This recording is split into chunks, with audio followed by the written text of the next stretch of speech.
Welcome back. આજે ધનતેરસનું પાવન પર્વ છે। અમદાવાદમાં સમૂહ લક્ષ્મી પૂજનનું આયોજન કરવામાં આવ્યું છે। કુબેર દેવતા અને લક્ષ્મી માતાની આજે પૂજાનો અવસર। મેઘાણીનગરમાં એક સાથે 4500 જેટલા શ્રીયંત્રનું પૂજન કરવામાં આવ્યું।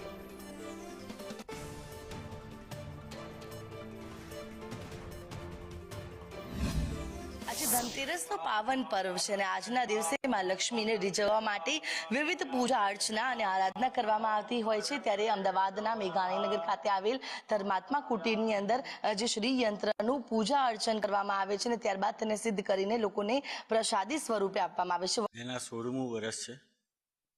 અનુભૂતિ તો કહીએ તો તમામ વ્યક્તિને લક્ષ્મીની જરૂર હોય। જ્યારે મેં આપવાની શરૂઆત કરી તો એક બ્રાહ્મણ દેવતા એ જાણકાર હશે મને કે તમે શું આપો? શ્રીયંત્ર પૂજા કરીને તાર 300થી શરૂઆત કરી, આ 16મું વર્ષ છે। ત્યારે આપણે 300થી શરૂઆત કરીને તેમને મારો વિરોધ કર્યો કે તમે શ્રીયંત્ર આપશો ને તો તમારા ત્યાં લક્ષ્મી નહીં રહે। તો મેં કીધું ક્યાં રહેશે? તો કે જ્યાં જશે ને ત્યાં રહેશે। તો માતાજીની એટલી તો દયા થશે ને કે જ્યાં જશે ત્યાં રહેશે।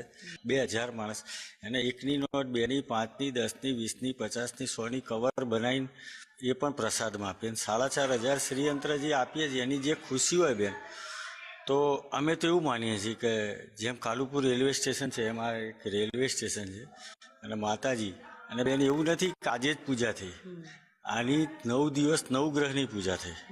હું જ્યારથી 2 વર્ષની હતી ત્યારથી હું અહીંયા પૂજા કરું છું અને અમે દર વર્ષે અહીંયા પૂજા કરીએ છીએ અને અહીંયા પૂજા કરવાથી બધું જ ફળ મળે છે અને મારો નાનો ભાઈ છે એ બી અહીંયા દર વર્ષે પૂજા કરે છે। આ સિદ્ધ યંત્ર પ્રસાદી સ્વરૂપે જ્યારે લોકોના ઘરે જાય છે ત્યારે લોકો પણ આ યંત્રની પ્રાપ્તિ કરીને ધન્યતા અનુભવતા જોવા મળી રહ્યા છે। કેમેરા પર્સન મનીષ વાણિયા સાથે આયુષી યાજ્ઞિક, સંદેશ ન્યૂઝ।